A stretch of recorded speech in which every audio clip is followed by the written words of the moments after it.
विद्यार्थी मित्रांनो, आज आपण ऑक्झिलरी व्हर्ब्स हा ग्रामरमधला एक भाग पाहणार आहोत.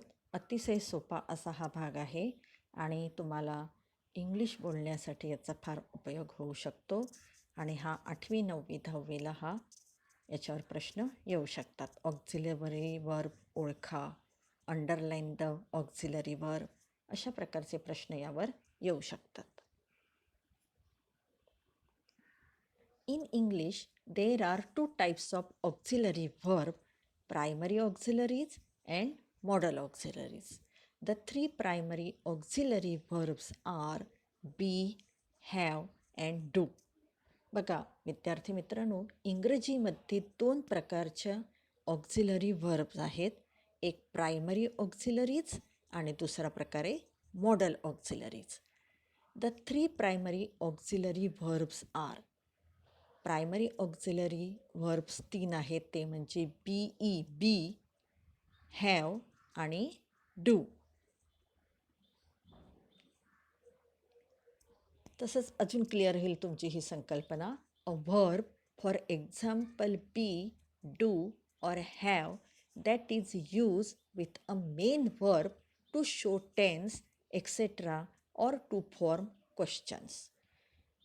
बघा, काळ वगैरे दाखवणारे, टेन्स दाखवणारे किंवा प्रश्नार्थक वाक्य करताना वापरले जाणारे मुख्य क्रियापदाबरोबरच वापरायचे इंग्रजीतील बी म्हणजे टू बीची क्रियापदं, डू किंवा हॅव यासारखे क्रियापद किंवा त्यांना म्हणतात सहाय्यक क्रियापद. ऑक्झिलरी व्हर्ब्सला सहाय्यक क्रियापद असेही म्हणतात. आता टेन्स दाखवणारे, काळ दाखवणारे वाक्यातले शब्द, प्रश्नार्थक वाक्य करताना वापरले जाणारे क्रियापदं, मुख्य क्रियापद, मेन व्हर्ब, जसं एखादी मुख्य क्रिया जसं ईट, प्ले, अशी जी आपण ॲक्शन वर्ब म्हणजे व्हर्ब, तर त्याच्याबरोबर वापरायची इंग्रजीतील टू बीची क्रियापदं आहेत ती डू किंवा हॅव यासारखे क्रियापद की ज्यांना आपण सहाय्यकारी क्रियापद म्हणतो, त्यांनाच म्हणतात ऑक्झिलरी व्हर्ब्स. ऑक्झिलरी व्हर्ब्स अजून चांगल्या प्रकारे ही संकल्पना स्पष्ट करूया. Verbs that help to form tenses, moods and voices are called auxiliary or helping verbs. For example be, can, may, will etcetera. बघा, जी क्रियापदे म्हणजे जे व्हर्ब काळ म्हणजे टेन्स, मनस्थिती, मूड किंवा प्रयोग म्हणजे व्हॉइस व्यक्त करण्यासाठी वापरले जातात, अशा क्रियापदांना हेल्पिंग व्हर्ब किंवा ऑक्झिलरी व्हर्ब म्हणजे सहाय्यकारी क्रियापदं असं म्हणतात. For example, she is a student of class B. याच्यामध्ये इज हे ऑक्झिलरी व्हर्ब आहे. He does his work well, underline केलेली बघा, डज हे ऑक्झिलरी व्हर्ब आहे. आणि I have a cold, have हे पण काय आहे, ऑक्झिलरी वर्ब आहे. Forms of be. आता बीची रूपं कोणती आहेत? Am, is, are. प्रेझेंट टेन्समधली एम, इज, हार ही टू बीची क्रियापदं आहे. वॉज, वेअर ही पास्ट टेन्समधले टू बीची क्रियापदं आहेत. आणि विल, शॅल, बी ही विल बी, शॅल बी ही फ्युचर टेन्समधली बीची रूपे आहेत.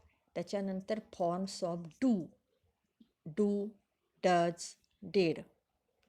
बघा, डू प्रेझेंट टेन्समध्ये डू आणि डज वापरतात, जसं आय डू आणि ही, शी, इट डज. आणि पास्ट टेन्स असेल तर डेड. प्रेझेंट टेन्समध्ये डू आणि डज आणि पास्ट टेन्समध्ये डेड. जसं आय असेल तर डू येणार, ही डज, शी डज म्हणजे यस किंवा यस क्रियापदाला जे लागतो ते आहे. त्यानंतर forms of have, have, I have, you have, we have. नंतर has, he has, she has, it has. Had, had सगळ्यांच पुढे येतो. I had, you had, we had, he had, she had, they had. Then there are other auxiliary verbs which do not stand alone in a sentence. नंतर अजून काही auxiliary verbs आहेत की एकटी ती वाक्यात येऊ शकत नाहीत. दे अकंपनी मेन ॲक्शन वर्ब. तर ही दुसरी जी अशी ऑक्झिलरी व्हर्ब्स आहेत की एकटी ती वाक्यात येऊ शकत नाही, तर ते मेन व्हर्ब म्हणजे मुख्य क्रियापदासोबत ते वाक्यात येतात. मुख्य क्रियापद जसे ॲक्शन वर्ड, गो, प्ले, ईट, अशा प्रकारे ज्या ज्या आपण ॲक्शन करतो, क्रिया करतो, ती आली main verb. These are called modal auxiliary verbs किंवा मॉडल्स. म्हणजे जी क्रियापदं मुख्य क्रियापदाबरोबर येतात, एकटी कधीच येत नाहीत, त्यांना म्हणतात मॉडल ऑक्झिलरी. दे आर, आता कोणती आहेत ही मॉडल ऑक्झिलरी व्हर्ब? कॅन, त्याचाच भूतकाळ कूड, शॅल, त्याचाच भूतकाळ शूड, विल, त्याचाच भूतकाळ वूड, मस्ट, मे, माईट, नीड, ऑट टू. ही काय आहेत? ही सगळी मॉडल ऑक्झिलरीज आहेत. म्हणजे आपण बघितले प्रायमरी ऑक्झिलरी व्हर्ब आणि modal auxiliary verb. For example, he can work hard, he will work hard, he must work hard. अशा प्रकारे वाक्यामध्ये तुम्हाला दिलेली असतील. इयत्ता 8वीला तर तुम्हाला अंडरलाईन करायला येणार. ऑक्झिलरी वर्ब ओळखून त्याखाली अंडरलाईन करा किंवा शोधून लिहा. हे बघा, क्वेश्चन तशा प्रकारचा प्रश्न आलेला आहे. Underline the auxiliary verbs in the following sentences.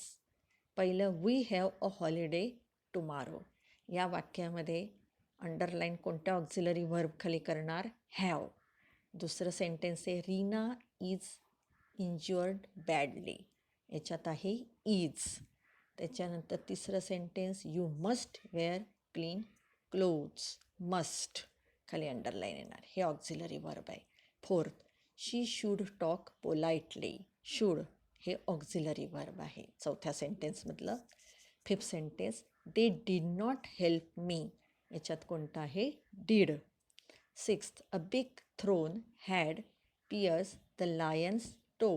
Had याच्यात. Seven, the lion was cage. Was. 8, Androcles did not like his master. Did. 9th, they could not leave him.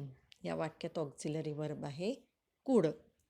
10th, he would no longer be a slave. याच्यात आहे would. 11th sentence, the slaves were forced to work. Where? 12th, last sentence, we should show kindness to animals. शेवटच्या वाक्यातलं आहे 12th वाक्यातलं should.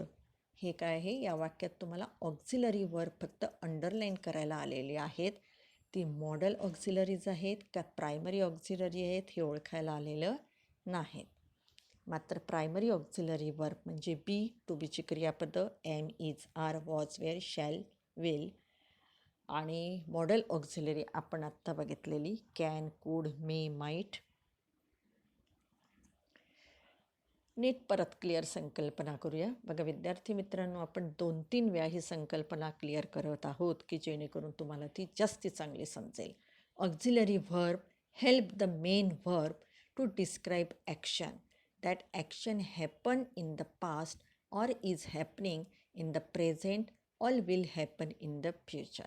Auxiliary verb हे मदत करतात कशाला? Main verb, मुख्य क्रियापदाला, की जी मुख्य क्रिया क्रियेचं वर्णन करणारा जे क्रियापद असतं त्या क्रियापदाला मदत करणारा दुसरं क्रियापद म्हणजे ऑक्झिलरी वर्ब. आता ही क्रिया जी असते ही क्रिया एक तर भूतकाळात घडलेली असते किंवा प्रेझेंट टेन्स वर्तमान काळात घडत असते किंवा भविष्यकाळात फ्युचरमध्ये ती घडणार असते. अशा तिन्ही प्रकारच्या मुख्य क्रियापदाला मदत करण्याचं काम ऑक्झिलरी व्हर्ब करतात. इथे टेबलमध्ये दिलेलं आहे बघा. Am, are, be able to, been, being, can, could, dare, did. दुसऱ्या याच्यात बघा do, does, going to, had better, has, have to, is, may. Third याच्यात ब्ल्यू याच्यात बघा might, must, need, ought to, shall, should, was, where, will, would. अशा प्रकारे आज आपण ऑक्झिलरी व्हर्ब हा ग्रामरमधला अतिशय महत्त्वाचा टॉपिक आपण आज इथे शिकलेलं आहोत. अशा प्रकारे तुम्ही वेगवेगळी वाक्यामधून ऑक्झिलरी वर्ब हे शोधायची प्रॅक्टिस करायची आहे.